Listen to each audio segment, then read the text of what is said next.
Estás escuchando Política al Desnudo. Al Desnudo. Un podcast para entender la política desde adentro. Desde adentro.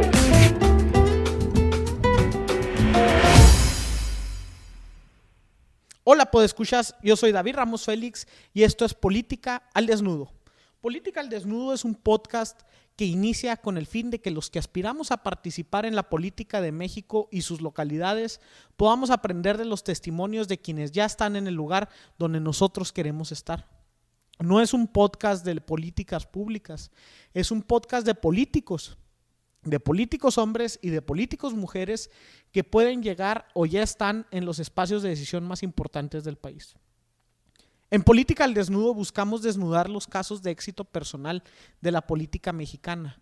¿Qué camino eligieron desde que estaban jóvenes? ¿Qué camino están tomando hoy? ¿Qué hábitos son el pilar de su día a día? ¿Cuáles son las lecciones que los han marcado o los errores en sus trayectorias? E incluso, ¿qué libros, qué películas, qué series los han ido formando? Todo esto con el fin de que los que aspiramos a estar donde ellos ya están podamos tener una visión más completa de lo que implica ser político, para que entendamos la política desde dentro. Política al Desnudo no tiene ninguna orientación partidista o ideológica. Yo sí la tengo, yo David Ramos Félix la tengo. Los invitados que tendremos a partir de este momento la tienen, pero el programa no la tiene como tal. Este es un podcast plural donde vamos a entrevistar a todo aquel personaje que le pueda aportar algo a nuestros podescuchas. Entonces, a partir de ahora, recibimos a cualquier individuo que pueda ser de ideologías de izquierda, de derecha, dentro de toda la gama de partidos políticos que tenemos en México, más los que surjan a partir de ahora, y son bienvenidos cada uno de ellos, para que nuestros podescuchas, que son aspirantes a ser políticos, se puedan nutrir de ellos. A partir de ahora definiremos al público, a nuestro público objetivo como aspirantes, estos individuos que como yo queremos llegar a ser actores de la política mexicana. Si te interesa que entrevistemos a alguien en específico, contáctame con él a través de la fanpage o conmigo si ya me conoces. Estoy abierto yo y me imagino que ustedes también a aprender de cualquier personaje político, lo que sea que éste está aportando a la política mexicana. Escucha este podcast desde tu auto, cuando estés caminando, cuando estés haciendo ejercicio o cuando tú quieras. Cualquier momento es bueno para escuchar este y otros podcasts. Hoy recibimos a nuestro primer invitado. Hoy recibimos al doctor Guillermo de Loya Cobian. Él es presidente del Instituto de Capacitación y Desarrollo Político, organismo que tiene el PRI para capacitar a sus militantes. Hoy recibimos a nuestro amigo poblano que forma parte de la estructura de primer nivel del PRI a nivel nacional. Bienvenido. Pues muchas gracias, Memo, por apadrinarnos en este ejercicio que empezamos de Política al Desnudo. Cabe mencionar para nuestros podescuchas, cuando se lo planteé a Memo en la última presencial de la Escuela Nacional de Cuadros allá en Acapulco, no hizo falta explicarle a Memo más de 1 o 2 minutos para que él dijera, luego voy, incluso vino aquí a Ciudad Juárez, estamos grabando aquí en Ciudad Juárez, y vino para hacer este ejercicio que esperemos a todo aquel que quiera tomar la política como un ejercicio de vida, como una actividad a la cual se quiere dedicar el resto de sus días, o mucha parte de ellos, que les sirva, que parte de las reflexiones que hagamos aquí, Memo y yo, parte de lo que alcancemos a desnudarlo a este personaje o a esta persona, que esperemos que sea lo mismo, porque Memo nos ha mostrado ser muy transparente, y yo hablé en corto, off the record, antes de grabar, y se parece mucho, si no es que es la misma persona que habla en los escenarios o que habla en los eventos. Entonces eso es agradable y esperamos tener una plática muy agradable ahorita. Muchas gracias, Memo. No, hombre, muchas gracias, de verdad.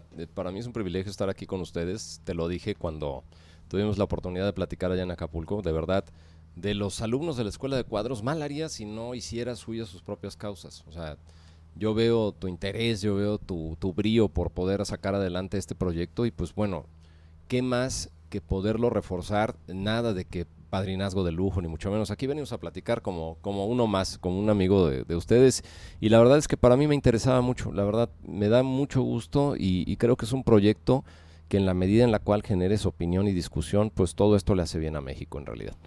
Gracias, Memo. Oye, pues empezamos luego con lo que habíamos estado comentando previamente y off the record. Yo te comentaba hace rato que yo estoy convencido de que la actividad política o de que la participación en política y más en la mexicana, en todos estos países que aún no alcanzamos el pleno desarrollo, es la actividad más competitiva y más riesgosa que hay después del narcotráfico y la milicia. Después de esas dos actividades, esta es la actividad más peligrosa tal vez, de más competencia, que yo no le creo a aquel que dice que está participando en política solo por impulsar bienes de la nación o de México, sino que hay ciertas características de la persona que lo llevan a aspirar a la competencia.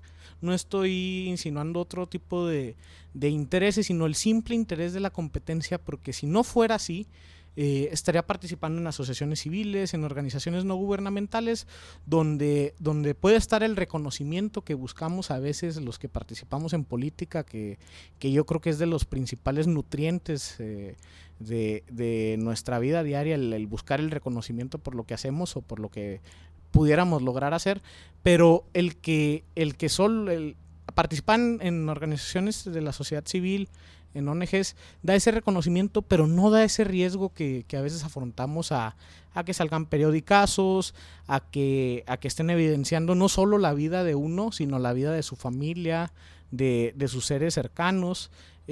No da también el riesgo a que, pues muchos políticos los vemos, que muchas veces se cree que en México el político es inmune a la ley, y no. O sea, yo conozco varios que han pisado la cárcel y que muchos de ellos, por ser el eslabón más débil de una cadena de serie de actos ilícitos. Entonces, no es una actividad placentera en su conjunto o en su totalidad, sino que es una actividad muy riesgosa, de mucha adrenalina. Incluso muchos empresarios que se han metido a la política dicen que pues lo que les gusta es la adrenalina que viven en esto, y toda una serie de características que pues quisiera saber qué tiene de eso Memo, por qué está en la política Memo, y hacia dónde va Memo del hoy.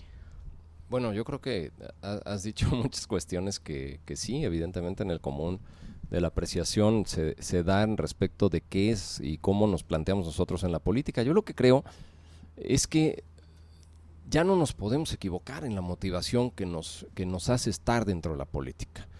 La motivación personal tiene mucho que ver en cómo te vas a plantear y cómo te vas a conducir en ese camino que pues tú sabes que es muy difícil, que es muy pedregoso, que tiene muchos recovecos, y que hoy por hoy es una de las actividades peor calificadas. Sí. Abajo de policías, abajo de todo. El político es lo el peor. último eslabón, digamos, de la calificación positiva es el político. No nada más el político mexicano, sino en la generalidad el político como tal. Pero te repito, yo creo que si no cambiamos de raíz la motivación que te hace estar ahí, porque yo lo veo, es desafortunadamente el tomar estereotipos de malos ejemplos y que eso también campea dentro de los propios jóvenes que piensan que por hacerte político pues de manera automática prácticamente vas a tener la posibilidad de acceder a vías de corrupción que te hagan inmensamente rico, o que de alguna manera tengas la oportunidad de hacer negocios que de otra suerte no podrías hacer honesta o sin tener que traficar con las influencias necesarias que a veces, también hay que decirlo, pues bueno, se manejan dentro del mal uso de la política. Yo creo que la real motivación es primero plantarnos en un escenario muy objetivo y saber que la inversión de aquí para adelante en un país como lo es nuestro país, como lo es México, tendrá que ver con saber de sus profundos y más variados problemas, y que esto desafortunadamente, si no encuentran soluciones por actitud y por acción, vamos a tener que heredárselos a varias generaciones. Y te hablo de los problemas que ahorita han sido tema en todos los foros, por los problemas de corrupción, por los problemas de pobreza, de inseguridad. Yo no creo que nadie en su sano juicio, como mexicano, quiera esto para el país.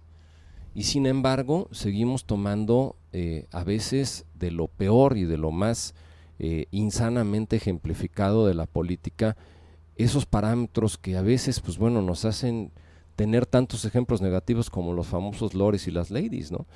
Que se ha llenado México de eso, Se ha llenado en el último eso, año, en los últimos 2 años. Y ya el sensacionalismo, digo, si tú lo ves con este cavernícola que salió apenas del Lord Audi, pues bueno, ubícate, güey, estamos en México, güey. O sea, esa es la visión real que tienes de un país sin leyes o de un país sin mando, de un país sin conducción, sin un país que tenga la columna vertebral de un Estado de Derecho. Pues creo que es algo que nos debe preocupar mucho.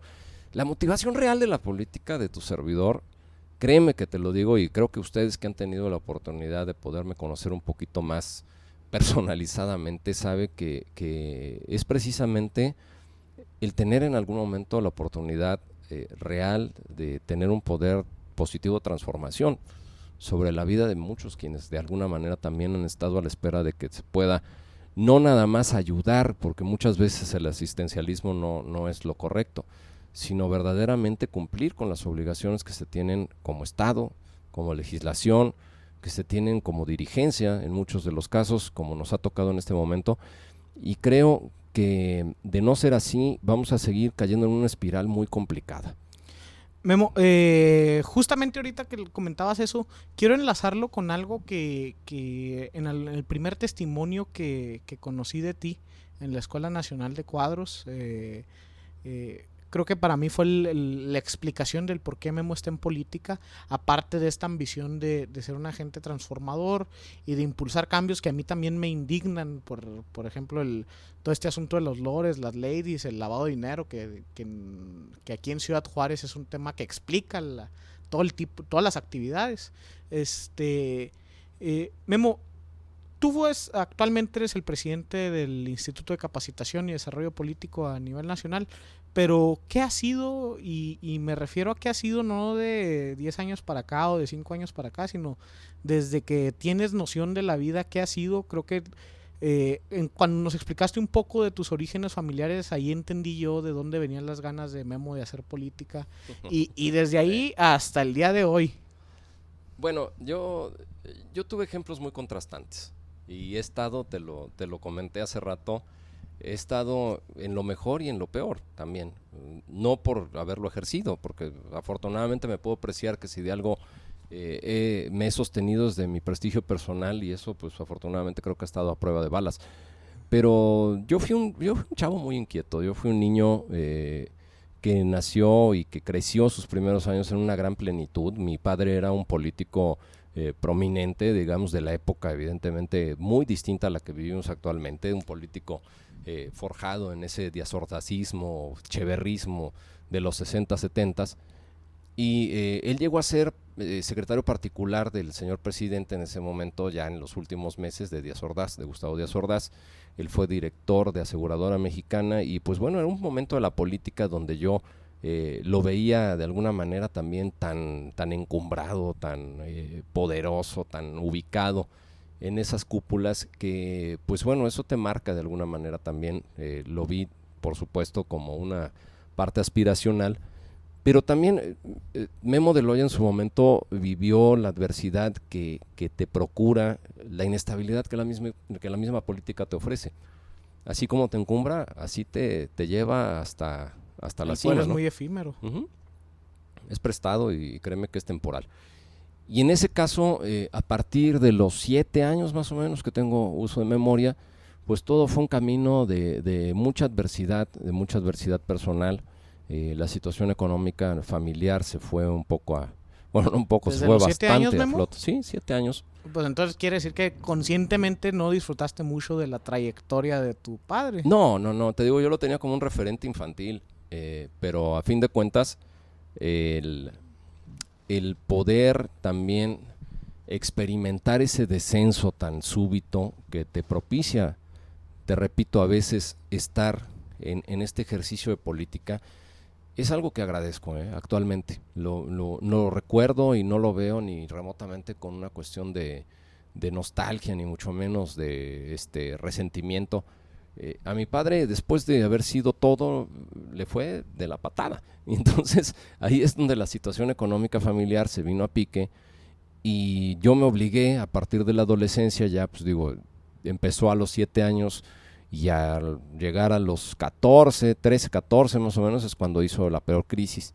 A partir de ahí no conocí otra cosa. ¿Qué es eso de crisis, Memo? Porque el que nos escuche puede ser un individuo que es de clase media, que aspira a ser político y que muchas veces puede pensar que solo los hijos de políticos, que aunque en algún momento tengan fluctuaciones, llegan a esos altos rangos. Entonces, creo que para quien nos escucha puede ser importante que nos precises hasta donde quieras. Crisis en dos sentidos, en dos sentidos fundamentalmente. Crisis, evidentemente, en el sostenimiento económico, o sea, la mayor aspiración que teníamos como familia era vender la casa familiar para poder salir de las deudas que teníamos. Esa, a fin de cuentas, pues, fue una vía de salida, el poder deshacerte de los bienes para remediar los males. Y eso Órale, fue... buena frase, ¿eh? Y eso fue una cuestión que, pues, de alguna manera te marca, ¿no? Y te lo digo sin tapujos, o sea, el que un día tengas una sala, el otro día pues ya la vendieron y entonces ahí llenas el hueco con un tapete y después del tapete pues también tienes que vender el tapete para poder, y en lugar del tapete pones una carpetita y cosas así. Pero ¿sabes cuál es la crisis más complicada? Verdaderamente yo creo que es la crisis de amistad y de humanidad que se vive después de haberte encumbrado con muchos que se decían tus amigos. Yo lo vi con mi padre, o sea, él tenía una hacienda que estaba en Huejotzingo, en Puebla, donde ahora son los terrenos del aeropuerto enfrente, que se llama San José Munive. Actualmente tiene dueño, es una hacienda muy bonita, ya se la comió la mancha urbana, pero en ese entonces era un paraíso. Incluso ahí habían grabado, muchos de ustedes ni idea tienen de qué voy a hablar, pero era un programa súper tradicional que se llamaba Siempre en Domingo con Raúl Velasco. Ese programa era de todos los domingos, de la mayor diversión de la gente. Este señor que hizo el del papá soltero, ¿no? No, Raúl Velasco era un cuate ya prácticamente enraizado en ese programa. El que tú dices creo que es César Costa. Perdón. Pero bueno, ahí grabaron programas y era el paraíso y lo que quieras y gustes y mandes. Mi padre rebosaba de amigos, quienes se decían sus amigos, quienes él sin recato los invitaba a los años nuevos y hacían unas grandes pachangas y se servían de las mieles y del champán y de lo que gustes y mandes. Y después la crisis real proviene cuando te das cuenta que todos estos amigos, en el momento de peor declive económico, personal, familiar, son aquellos que se cambian de banqueta cuando te encuentran, Son aquellos que yo creo que los que verdaderamente se quedaron al lado de la amistad familiar y de la amistad personal de mi papá, los habrá contado con los dedos de una mano. Y quizá le sobraron dedos, Oye, Memo, y esto es fuerte para lo que me comentas, para un niño adolescente estar entendiendo desde esa edad que esta es una actividad solitaria. Totalmente. Y que puede llegar a ser que te puede dar todo un día y al día siguiente quitártelo. ¿Qué reflexiones tuvo Memo a esa edad en cuanto al vivir lo que a muchos nos puede esperar, que aspiramos a dedicarnos al ejercicio político, a la actividad pública, y que es quedarnos solos un día y que a nadie te quiere porque no tienes nada que ofrecerles? Mira, tienes que estar de verdad muy preparado para ser, pero tienes que estar mucho más preparado para no ser. En este camino es un camino de mucha soledad. Te garantizo, y ahorita si quieres también tocamos esa parte. A mí me tocó también ser secretario particular de un gobernador polémico, muy polémico de mi estado, Mario Marín, que precioso, no tengo tapujos, sí. Bueno, decían que era el secretario precioso, pero bueno. Yo llegué después de todo ese rollo de lo del gober precioso y pues bueno, le dediqué con mucho profesionalismo, pero ¿a qué voy? Que esto también es una actividad en la cual te voy a dar un ejemplo. Yo llegué a ese puesto un 6 de junio de 2006, cuando ya había pasado todo el rollo que tú sabes y conoces y que ustedes también saben y conocen, pero mi cumpleaños es el 20 de junio. Yo el cumpleaños pasado, que estaba trabajando modestamente en el Consejo de la Judicatura como secretario técnico, había recibido 8 o 9 regalos, libros, una corbatita. Llegué al puesto de secretario particular y evidentemente eran un salón lleno de atenciones y demás. Muchos los tuve que regresar a la Contraloría porque, como tú sabes, en la ley de responsabilidades no te lo permite. Pero a lo que voy es que la apreciación que se tiene en estos casos no necesariamente sobre la persona. O sea, necesariamente tienes que entender que el estar ubicado en una posición de poder cuando te toque es una cuestión que te lo van a alabar y que te lo van a aplaudir y que te van a barbear, por decirlo con toda tranquilidad y con todo desparpajo, pero que no te corresponde, no te define, no eres tú. No eres tú. Se lo dan al secretario particular del gobernador, no se lo dan a Guillermo de Loya Cobian. ¿Por qué? Porque evidentemente yo dejé de ser secretario particular y las atenciones y los regalos siguieron llegando. Y a la gente que te encuentras, oye, es que tú me mandabas una canasta padrísima en las Navidades. Entonces, no, la sigo mandando. ¿Cómo que la sigues mandando? No, se la sigo mandando al secretario particular. ¿Sí? Entonces, si no estás preparado para ese tipo de confrontaciones personales en tu camino y saber de verdad de núcleo que esto es verdaderamente muy prestado, muy efímero, muy contado en el tiempo de lo que te va a tocar, pues vas a sufrir mucho. Cuando tú te crees que tu cúmulo de seguimiento, tu secretario particular, tus apoyos, tu chofer, tu guarura, son propios y te corresponden porque Guillermo de Loya es un fregón y está ahí ubicado porque verdaderamente lo sostiene el poder del Estado, el día que no los tienes te vuelves loco.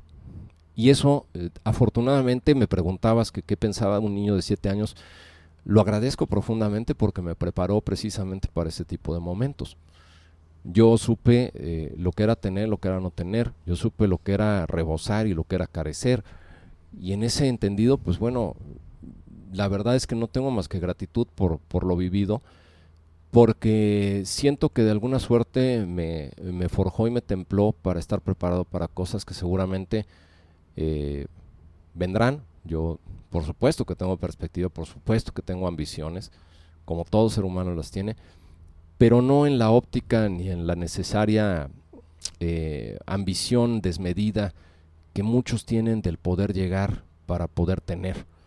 Yo quiero llegar para poder hacer, y eso, pues bueno, ojalá, te repito, volviendo a lo que dijimos al inicio de esta plática, que muchos de nosotros podamos reflexionar de raíz cuál es nuestra motivación para estar en este camino. Si a ti te motiva, y se los he dicho a los alumnos de la Escuela de Cuadros, si a ti te motiva precisamente alimentarte el ego o alimentarte de alguna manera tus satisfacciones materiales por lo que puedas lograr en la política, no tienes mucho que hacer en un camino positivo para templar y para poder de alguna manera subsanar las necesidades que tiene México como se está presentando ahorita. Y que pudieron haber sido exitosos en cuanto a esos cometidos, Memo, creo yo, en otros tiempos, en este tiempo donde va a ser más fácil evidenciar a los personajes que entran a política solo para enriquecerse, o con una visión muy patrimonialista de las instituciones. ¿Qué me refiero? A que entran a la posición y este carro ya es de la oficina, pero yo lo uso para hasta ir a la peda, hasta ir andar en domingo, y el equipo de la oficina que consta de bocinas, pues las bocinas las uso para mis fiestas. O sea, que tiene una visión tan patrimonialista de la política y de sus derivados, van a ir desapareciendo por la publicidad que se está dando en la política. Pero bueno, me gustaría regresar a esta etapa que mencionas, 13, 14 años, Memo. La peor crisis, el peor punto de la crisis. Ya estabas en secundaria. El del Valle, en la secundaria. Uh-huh. ¿Y qué pasó? ¿Cómo fue que regresaste a la inercia positiva, o que tu familia regresó a una inercia positiva? Vendimos la casa, que era una casa colonial en Puebla, que había sido prácticamente un museo. O sea, mi padre la tenía hermosa y bueno, se ambicionaba por muchos el poderla adquirir. Finalmente, pues bueno, sobre la casa había habido ya 3 préstamos hipotecarios, entonces prácticamente el poder saldar lo que se debía de la casa se pagó con el valor de la casa. Entonces nos cambiamos a partir de ahí. Bueno, derivado evidentemente también de todo este jaloneo, mis padres se divorciaron. No soy de aquellos que se ponen el plan de Anita la huerfanita, de que, ay, cómo me fue y se divorciaron y soy un desgraciado. No, yo creo que en el entendimiento humano siempre caben estos episodios y pues decidieron que era lo mejor y que bueno. A fin de cuentas, yo jalé con mi mamá, nos fuimos a una casa mucho más modesta, nos fuimos a una casa rentada, y después de eso, te estoy hablando, te digo, ya como cuando tenía 14 años, pues bueno, el poder sobrevivir económicamente también para una mujer como lo es mi madre, afortunadamente todavía vive en un mundo también muy canijo después de no haber tenido la preparación necesaria. Ella se dedicó a los bienes raíces, pero pues también eso es muy volátil. ¿Dónde vivían, Memo? en la colonia, no era propiamente La Paz, en Puebla, porque es una zona residencial. No recuerdo cómo se llamaba Acacias, la colonia. No, para ubicarnos geográficamente, porque por tu vocación en Puebla. Cosmopolitan, podría uno pensar que creciste en el DF. No, porque no, tu no, papá yo soy había sido poblano. Secretario Poblano, particular. totalmente poblano, chicharronero, chalupero. De Puebla, yo dejé Puebla hasta que inicié mi vida profesional. Pero bueno, te decía, nos mudamos y aún así, pues evidentemente después empezaron a complicar las cosas y yo tuve que contribuir a la economía familiar. Yo estudiaba en el Instituto Oriente, no era tan complicado, digamos, por la parte de las colegiaturas, sino más complicado fue cuando realmente yo decidí tener estudios profesionales. Mi madre me dijo, ¿sabes qué? Pues no hay manera. Yo quería estudiar en la mejor universidad, que era la Universidad de las Américas, y pues no había manera, pero ahí me tienes a mí de necio. Y dije, voy a estudiar en la Universidad de las Américas. Junté, me acuerdo en ese entonces, yo vendía chamarras de cuero, que incluso eran chamarras de León, Guanajuato, que las compraba con un amigo, que las vendían en un tianguis en Puebla, entonces las revendía, hasta que junté lo necesario para poder pagar la inscripción en la universidad, y de ahí el poder conseguir así prácticamente como una aventura, el haber ingresado para poder adentro pescar una beca. Y la conseguí una beca departamental con gran fortuna, que era prácticamente un esquema de tienda de raya, mano. Te tenían en esclavitud ahí en la universidad, pero bueno, pues entendible, ¿no? Tenías que pagar. Entonces fue un estudiante becario en la misma universidad. Sí, desde el segundo semestre. Desde el segundo semestre de la universidad fui becario. El primero salió por préstamo, salió por amigos, salió por las chamarras de piel, salió por vender tenis Nike, lociones, pero salió. Y en el segundo semestre es cuando empiezo a trabajar ya para retribuirle a la Universidad de las Américas en lo que te pedían en horas de trabajo, el poder pagar tus estudios. Yo fui sacacopias, que bueno, pues muchos de ustedes ya, la verdad, yo creo que no tienen ni idea que son las fotocopias, las máquinas para poder, en ese caso no había ni derechos de autor, entonces te pedían que copiaras libros. Bueno, no estaba tan regulado la cuestión de los derechos de autor y te pedían, oiga, por favor, este libro, 600 páginas. 600 y tantas hojas, y puta, bueno.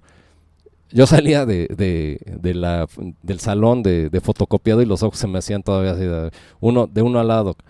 Y fui también archivista dentro del departamento de tesorería y fui mesero en el comedor de la universidad. Y yo creo que lo disfruté increíblemente. La verdad es que yo creo que de las etapas personales en las cuales entendí lo que era el valor de ganarte algo. Oye, entonces, Memo a los 18 años ya llega siendo un adulto. Porque, en cuanto a lo que me platicas, muchos de nosotros, yo incluido, a los 18 años llego siendo un niño a la universidad, no he trabajado de verdad, o sea, sí, uno llega a trabajar, pero para sus chicles, no por necesidad de apoyar a la casa o solventar ciertos gastos. Uno trabaja muchas veces para tener más para la peda, para pasearse, para lo que sea, pero Memo llega siendo un adulto ya a la universidad. Te repito, no es tampoco... Te lo juro, compadrito, mira, no me pongo nunca en el plan, repito, de Anita la huerfanita y que puta, cómo me fue mal. No, pero es importante para el que lo escuche, pero lo entienda. Me tocó así. Yo, previo a entrar a la universidad, en la preparatoria también, te repito, no era tan complicado porque evidentemente las colegiaturas no eran tal cual lo es de un pago universitario, ¿no? Pero en la preparatoria yo era supervisor de los cerveceros del Estadio Cuauhtémoc en Puebla. Me metí, yo llegué a pedir mi chamba y los domingos iba, porque pues era el único día que podía, toda la semana estudiaba, y los domingos era el supervisor de bodegas de los cerveceros. Y me hice muy cuate, de ahí también se refuerza mi afición por el Puebla de la Franja, que bueno, pues ya... Eres camotero. En estos días se vive ya con pleno masoquismo el ser pero bueno, en tus tiempos te tocaron cuando eran campeones, ¿no? Cuando el supercampeón de 89-90, compadre. Campeón de Copa, campeón de Liga y campeón de todo. Nomás les faltó la Libertadores a los... No había todavía oportunidad de ingresar de los equipos mexicanos. Pero hice eso, fui supervisor de las bodegas, trabajé en una casa de cambio como archivista también, previo a ingresar a la universidad, y después lo que te digo, vine hacer un micronegocio personal con lo de las lociones, las chamarras de cuero y los tenis que vendía con mis compañeros de la universidad. Pero más que ser un adulto, llego con plena conciencia de que es muy difícil que te regalen algo. El valor de las cosas. Es muy difícil, aun cuando te lo concedan, y que afortunadamente también es plausible, y también tenemos que ser generosos en pensar que muchos de nosotros, bueno, muchos de ustedes también tuvieron y tienen la ocasión de apoyarse en una familia económicamente, de que sus padres lo soportan, de que les dan a plenitud. Ni siquiera muchos han de tener la ocasión de preguntar cómo se pagó mi semestre universitario en esta ocasión, porque ahí está.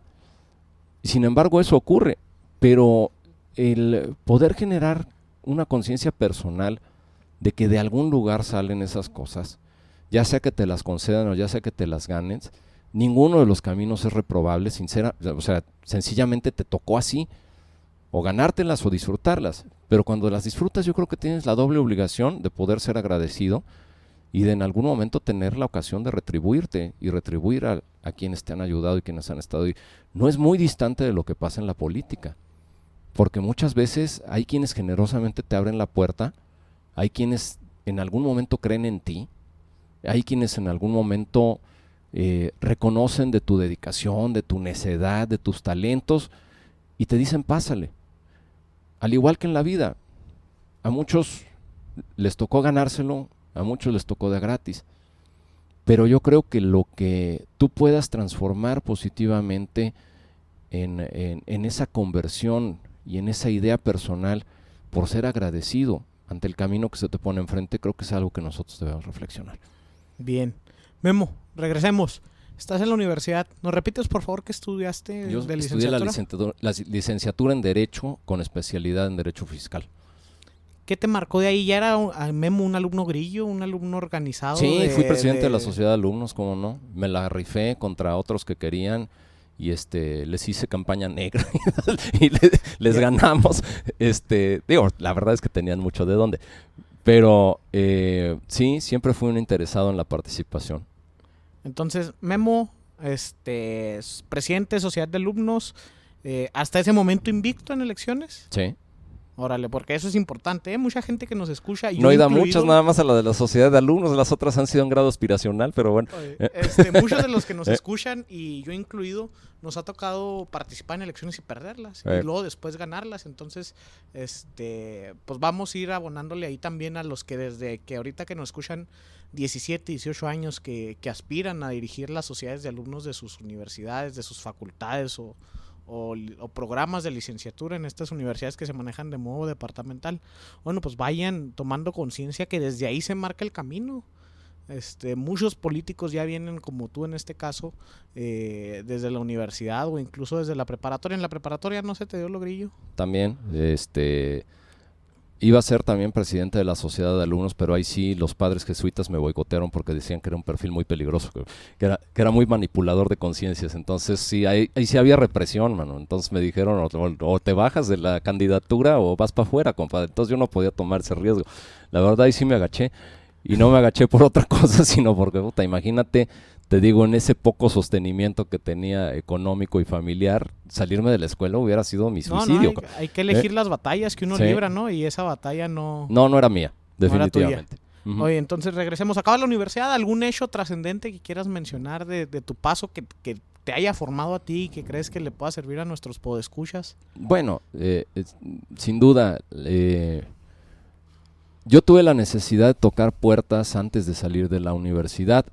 El último semestre, cuando ya no tienes la cantidad suficiente de créditos, cuando ya nada más te queda el proyecto de tesis y te quedan 2 o 3 cuestiones ahí que solventar educativamente, ya no te da acceso a beca porque tienes que tener una cobertura de créditos.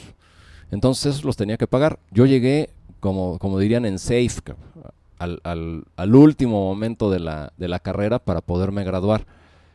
Pedí un crédito educativo, etcétera. Entonces me obligó a tocar puertas para poder empezar a trabajar porque no tenía otra opción. Y la verdad es que ahí siempre tuve un poco más el espíritu de mi madre. Mi madre es una señora de Veracruz, una señora jarocha, que es toda bullanguera y tiene todo el espíritu de aventura, y a mí me lo contagió para poder tener lo que decía que tenía el ánimo del novillero. Yo quería torear, y entonces... ¿Eres taurino? Sí, más o menos, no crees. Mi padre era muy taurino, yo le entiendo perfectamente, no estoy ni pro ni contra, pero el símil es más o menos el mismo. Dicen, precisamente a Gaona le preguntaban que qué era lo que tenían en diferencia aquellos grandes novilleros contra lo que se estaba viendo actualmente, y le decía, la única diferencia es que los de antes tenían hambre.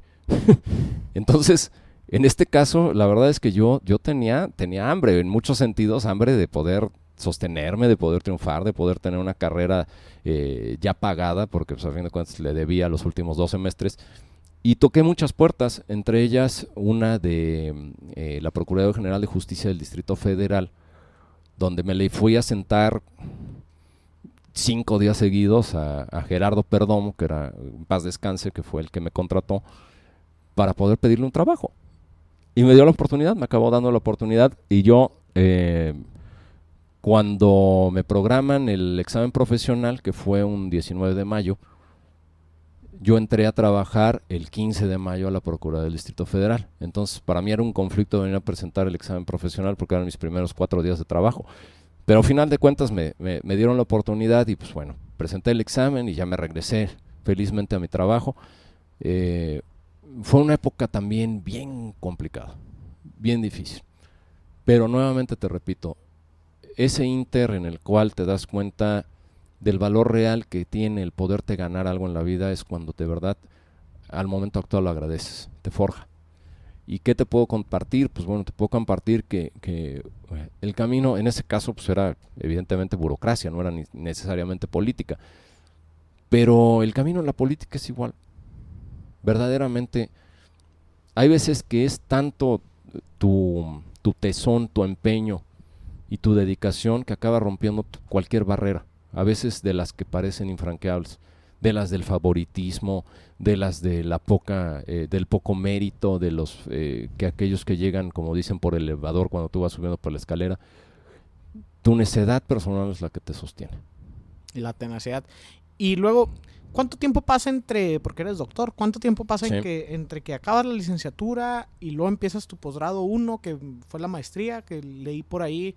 Es difícil encontrar tu currículum en el Google, ¿eh? Lo busqué, no encontré mucho, pero encontré tus estudios. Vamos a regañar a Norma que no lo ha subido. No está muy encontrable y lo busqué de varias maneras en Google, pero estudiaste una maestría de Economía y Gobierno y luego tu doctorado en... Planeación estratégica y políticas de desarrollo. Ese mismo.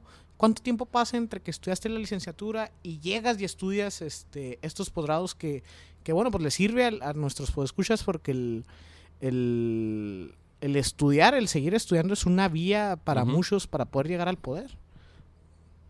Mira, yo me convencí que te debo decir algo que fue una motivación personal, ya que estamos, como tú dices, aquí desnudándonos.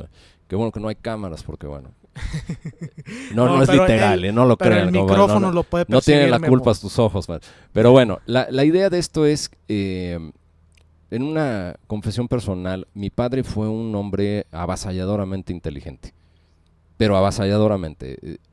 Por darte un dato, caminaba una calle y se aprendía todas las placas de los coches que estaban estacionados. Y te las... Así.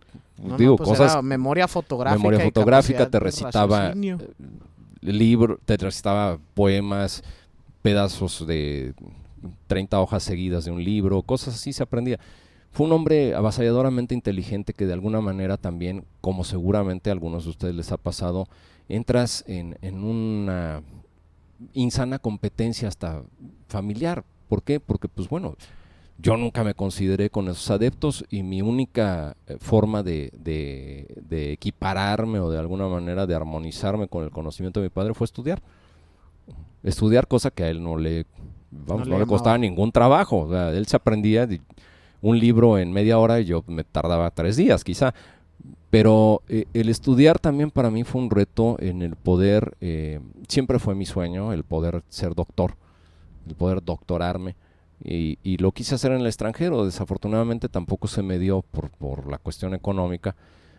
Me aceptaron en 2 universidades, ahorita te cuento, pero En ese momento el CONACYT, todo el rollo, no se pudo. No tenía lo que tiene hoy, que hoy si No te tenía aceptan relaciones. ¿eh? No tenía tenías las tampoco relaciones, no, pero hoy ni los vínculos. yo tengo la percepción de que si hoy te aceptan en una universidad fuerte del extranjero, sí dan Ya beca tienes y- mucho más oportunidad. y en ese No dejen tiempo de no. hacerlo. Bueno, pero te decía esto porque yo me graduó en 1995, 96, 95. Y en 97 decido, a los 2 años prácticamente, estudiar la maestría. Decidí el completar mi perfil con economía porque pues, también es algo que siempre me llamó la atención. Quise tener la formación legal y el equilibrio en ese momento también venía hacia la baja. Tú recordarás aquella ola tecnócrata, ¿no? de los grandes en el poder, pero que de alguna manera pues también yo consideré que era una parte importante. Me le eché de corridito, también becado, lo logré en la Universidad de Anáhuac y posteriormente, acabando la maestría, a los 6 meses inicié el doctorado. Dije ya, de una vez, vámonos. ¿Y por qué en planeación estratégica? Porque le quise dar también el redondeo en la parte, digamos, de conocimiento logístico administrativo, con una cuestión que era muy novedosa en ese momento, planeación estratégica y políticas de desarrollo. El doctorado me costó mucho más que la maestría, la verdad es que sí fue muy complicado, pero igual me lo eché en 3 años y afortunadamente me doctoré de volada. Yo inicié la tesis que se llama El Estado de Derecho en México, por eso también soy un amplio creyente que la base de sostenimiento de un país es esa. Se convirtió en un libro que también, si tú me permites, te lo voy a regalar. Gracias. Y pues yo acabé mis estudios profesionales de doctorado en 2003 y a partir de ahí, pues bueno, me he quedado con las ganas, que lo voy a hacer, de darle satisfacción ya también académicamente a algo que me ha gustado siempre, que es la historia. Entonces estoy ahorita en búsqueda de un buen doctorado en historia.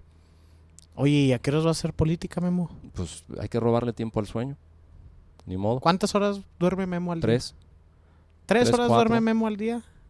3, Bueno, 4. para quien nos escucha, yo no he sido un convencido de esta frase que es el eslogan de la Escuela Nacional de Cuadros, del de estudien mucho, duerman poco, porque, bueno, al menos a mí me cuesta mucho, y mucho así con Che de Chihuahua, el dormir poco, porque, bueno, estoy convencido que a lo mejor me falta el estado físico, lo he buscado, no he sido lo constante, lo necesario en constancia, en fortalecer mi cuerpo, pero hay cuerpos que aún estando en su estado óptimo, no les da el dormir menos de las 6 horas o menos de las 8 horas. Creo que Yo con 4 horas me repongo. pues Sí. eres un privilegiado, Memo, y le No, vas a robar más soy un horas al sueño. maniático, ¿Le vas a robar más horas al sueño para estudiar el doctorado? Ojalá, sí. Tengo mucha ilusión de poderlo hacer. Ya he visto varias opciones. Probablemente lo haga en la Universidad Iberoamericana. Lo quise hacer en su momento en el Colegio de México, ya no me dio tiempo para la aplicación. Si no, pues voy a tener que dejar pasar 2 años más que viene la siguiente convocatoria, pero lo voy a hacer en algún momento. ¿Por qué? Porque bueno, pues también es un gusto personal. Quizá tú sabes, tengo ahí modestamente alguna actividad como escritor, y lo que más disfruté escribir fue una novela histórica que se da y que se narra dentro del siglo XVIII. Entonces, ha sido una cuestión que me ha dado muchas satisfacciones, pero un poquito también para darte la perspectiva completa. Creo que el perfil de político nada tiene que ver con el perfil humano que tú te forjes. O sea, más bien, no todo en la vida de un ser humano va a ser la política como tal, y no todo va a ser la grilla, y no todo vas a adentrarte. Se vuelve uno loco, ¿no? Adentrarte en ser un integral. animal político, y precisamente ese tipo de satisfacciones, el procurarte más calidad como ser humano, es algo que te va a forjar y que te va a dejar un mejor horizonte, man. Oye, Memo, platícanos poquito acabas el doctorado, Uh-huh. luego empiezas también esta actividad de escribir, que decías que humildemente, pues yo no lo creo. Dentro de lo que encontré ahí en Google, aparte de tus grados, no venían las universidades, pero venían tus grados, eres autor de 5 libros. Leía en De un 6. sitio. Ahorita ¿De te 6? sí, ahorita te Bueno, digo cuáles. Te contaban uno menos, pero ¿qué pasa ahí? Empiezas a escribir. ¿Qué pasó cuando acabas el doctorado? ¿Lo estudiaste al mismo tiempo que trabajabas o fue tiempo completo? Sí, no, yo no podía darme el lujo de dejar de trabajar. Lo hice a la par y la gran fortuna es que la maestría y el doctorado eran clases a las 7 de la mañana, acababas a las 9 de la mañana, entonces pues, ya tenías chance de moverte a tu chamba, ¿no? El doctorado, sobre todo, si era un poquito más demandante, era de 7 a 11 de la mañana, 3 veces a la semana y evidentemente todo el trabajo de investigación que tenías que hacer aparte.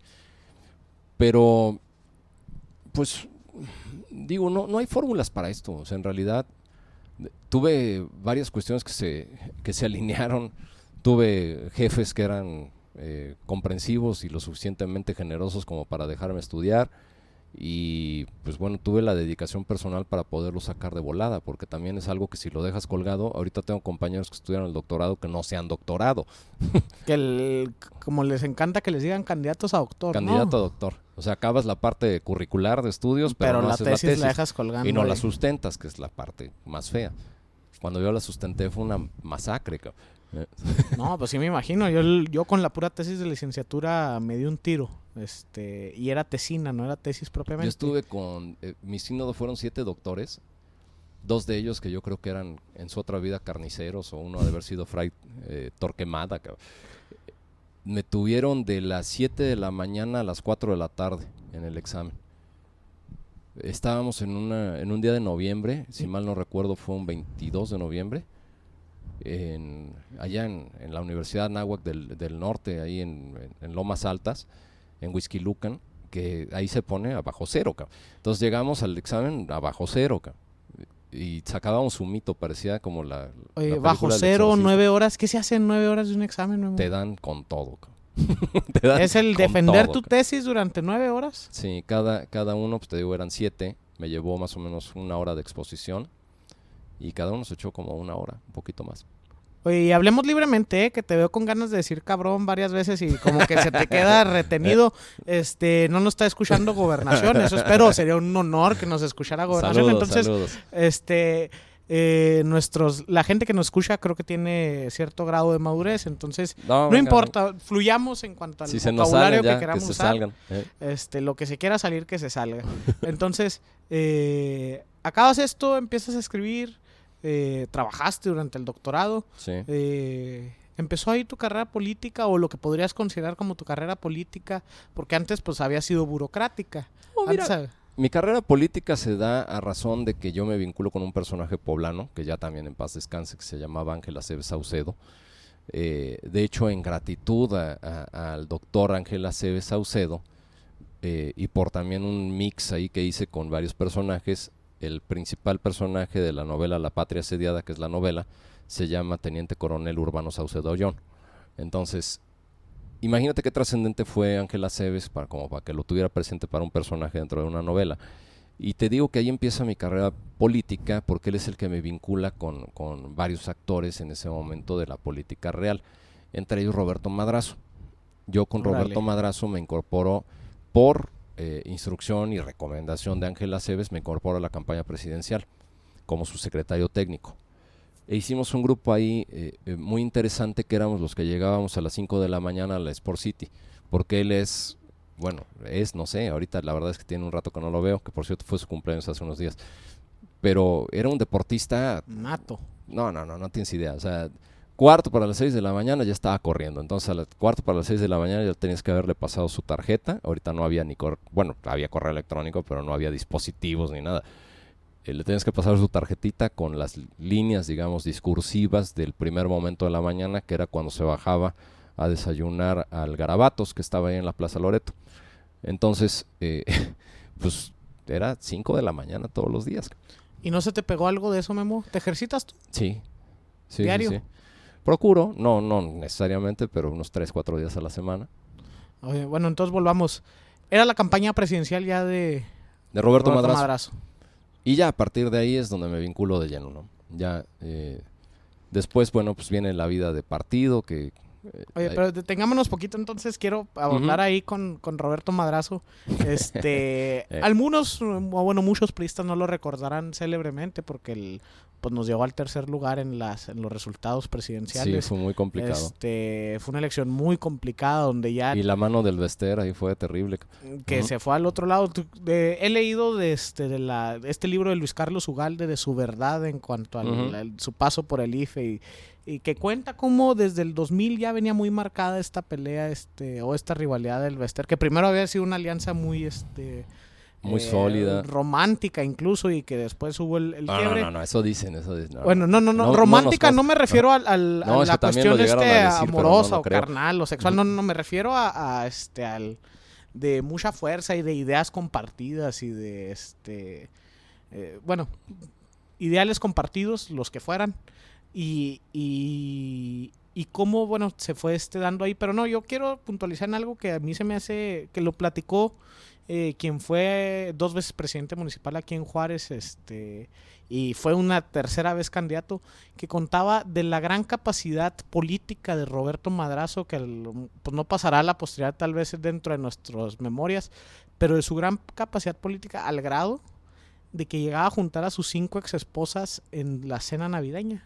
Entonces, que ese hombre merecía ser presidente del país, porque si alguien puede juntar a 5 exesposas o 5 exparejas a cenar, pues esa persona merece pues el máximo rango del negociador, que es el presidente de la República. ¿Algo de eso sabes tú? Sí, pues, a ver, yo trabajé muy de cerca con él y todavía lo frecuento, pero Roberto es un tipo encantador, pero literalmente encantador.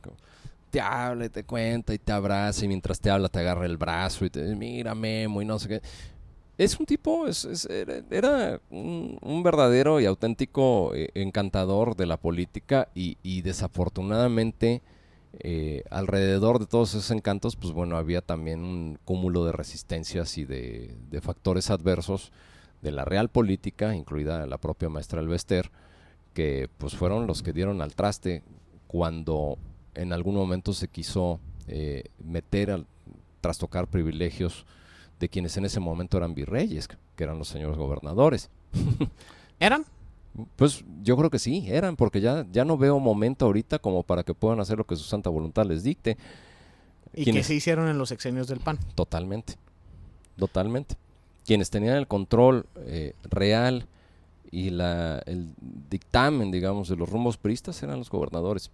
Y esos fueron quienes en algún momento, pues ahí también está dentro de los libros y la literatura que tú conoces, incluida el propio libro de Roberto Madrazo, que se llama La Traición, en quienes de alguna manera también tuvieron ahí alguna cuestión que ver. No lo hago con conocimiento de causa, sino lo que digo es que yo creo que sí había factores a los cuales no convenía de alguna manera también el perfil de Roberto como para llegar a la máxima posición política del país.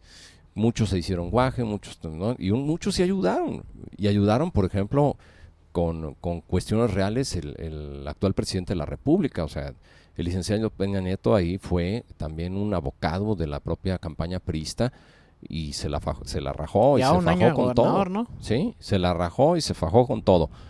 Pero sí hubo factores retardatarios que nos hicieron a nosotros también perder la campaña.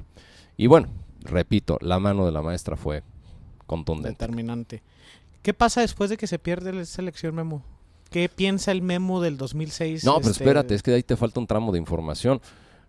Cuando tú recordarás, pues ya estábamos en el último tramo de la campaña, ya entrados al 2006, viene el asunto del Gober Precioso, un 14 de febrero. Ándale. ¿Sí? ¿Te acuerdas? Las grabaciones y que cambian no con toda claridad, ya es más bien lectura, porque en el 2006 yo tenía 15 años, entonces no tenía tanta conciencia social. Bueno, viene el tsunami, el linchamiento mediático a Marín, una muy mala Pero tú ya no estabas en Puebla, No, ¿verdad? yo estaba con Roberto Madrazo. Okay. Estaba en la campaña. Y entonces viene toda la crisis y se empieza a grabar, y llega el momento en el cual la Suprema Corte de Justicia, en ese momento tenía la facultad de atraerlo como investigación, lo atrae por ahí de, pues sí, finales de mayo, y Roberto, yo creo que ya también muy generosamente, sabiendo que las cosas estaban muy difíciles para ganar la presidencia, me llama y me dice, oye, creo que te tienes que ir a reforzar a Mario, a Puebla. Déjame platicar con él porque ya las cosas para él están muy complicadas y necesita que le pongan orden. pues yo no conocía bueno, lo había saludado al señor Marín, lo había saludado un par de ocasiones, pero no lo conocía. Y a mí me refiere Roberto Madrazo con Mario Marín, y me voy un sábado, a entrevistarme, y me dice: el lunes yo te quiero acá porque necesito que seas mi secretario particular. Entonces, evidentemente le pedí un tiempo razonable para poder entregarlo de la campaña, y llegué, te repito, un 6 de junio de 2006. Faltando un mes para la elección más o menos, Sí, ¿no? exactamente un mes. Entonces, pues bueno, desde ahí lo que se hizo fue precisamente el darle orden, logística y coherencia a la actividad del gobernador, y se pudo trabajar bien, al grado de que después de toda esa crisis y cuando viene la resolución absolutoria de la Suprema Corte, se ganan 16 de 16 diputaciones federales y 26 de 26 diputaciones locales. Oye, y bueno, pues uno pensaría a la distancia, no lo viví, pero uno pensaría a la distancia que ya iba en un declive entonces tras ese escandalazo nacional, porque pocos gobernadores resisten un escándalo nacional. Ahorita lo vivimos para cuando salga este podcast a lo mejor ya hay más sucesos que no estemos contemplando, pero hasta ahorita no ha pasado nada con los 3 gobernadores que están siendo señalados por la opinión pública. Pero bueno, ahorita estos ya no lo aguantan, pero ya están al final de sus sexenios los 3. Uh-huh. Mario Marín llevaba apenas 2 años gobernando, ¿no? Sí, llevaba un año, de hecho. ¿Y cómo se repone a alguien de algo así para trabajo. Volver a retomar el control político de su estado? Porque te repito que fue ganó muy difícil. las diputaciones, ganó las alcaldías. ¿Cómo se repone a alguien de eso? ¿Y cómo lo vive Memo de Loya eso? Me tocó mucho trabajo de oficina, mucho trabajo de llevarlo al interior del estado, mucho trabajo de hacerle giras todos los santos días con lógica. Domingo incluido. Todos, con lógica y dinámica de poder de alguna manera también reposicionar a un gobernador que trabaja, un gobernador que estaba cercano a las necesidades, y de no poderte parar en algún lugar público, porque así ocurría, y de tener manifestaciones afuera de la casa de gobierno donde nos aventaban botellas y vísceras de marrano y no sé qué tanta cuestión. Pues te repito, se pudo llegar al grado de ganar 26 de 26 locales y 16 de 16 federales. Las cosas pintaban, y ganar la presidencia municipal en la intermedia, y posteriormente, pues bueno, las cosas complicaron por la selección de candidato y demás. Que bueno, ya los que me van a oír poblanos ya me la van a volver a mentar, pero bueno, pues así fue. Entonces, ¿cómo se repone? Pues bueno, se repone con trabajo, aun cuando el estigma que tiene el juicio público es muy canijo. Ese no se quita. No, y ya pasó, y eso es, pues es feo, ¿no? Para un, o por el adjetivo que le querramos poner, porque creo que cuando uno se quiere dedicar a la política, o cuando uno ya se está dedicando ambición a, tal vez no ser bien recordados por la mayoría, pero Sí. Partir opiniones, y al menos en el caso de Mario Marín no, a nivel nacional no hay opiniones partidas, es No, es como muy un complicado. consenso de lo negativo. Pues es muy complicado, te digo, el juicio público es también muy lapidario en ocasiones, y pues bueno, yo siempre voy a ser un reconocido, porque creo que es de gente bien nacida el darle gratitud a quien te dio una oportunidad de trabajo. Yo estaré siempre con toda la gratitud necesaria para quien en ese momento me dio una oportunidad de trabajo, y más allá de eso yo no tengo mayor comentario ni remotamente negativo del señor gobernador. Bien, bueno. Acabamos de terminar esta primera emisión de 2 que nos va a tomar la entrevista que le realizamos al doctor Guillermo Eloy Cobian, presidente del Instituto de Capacitación y Desarrollo Político del PRI. ¿Te gustó? ¿Esperas otra cosa? ¿Te gustaría saber más de algún asunto en específico? ¿Ya tienes propuesta para los siguientes invitados? Coméntanos todo esto en las reseñas que puedes hacer de Política al Desnudo en iTunes, en iBooks, ebooks, o como gusten llamarle, la pronunciación está difícil de esta plataforma, pero bueno, en iTunes, en iBooks, en Facebook, en YouTube, en las diferentes plataformas donde va a estar Política al Desnudo. Permítenos ser de los programas de este tipo, de los podcasts que están en iTunes y en iBooks y en diferentes plataformas. Permítenos ser de los más escuchados. Valóranos, y así más gente va a llegar a nosotros. Nos vemos dentro de 15 días para la segunda emisión de Política al Desnudo. Nos vemos pronto. Acabas de escuchar Política al Desnudo. Al Desnudo. Un podcast para entender la política desde adentro. Desde adentro.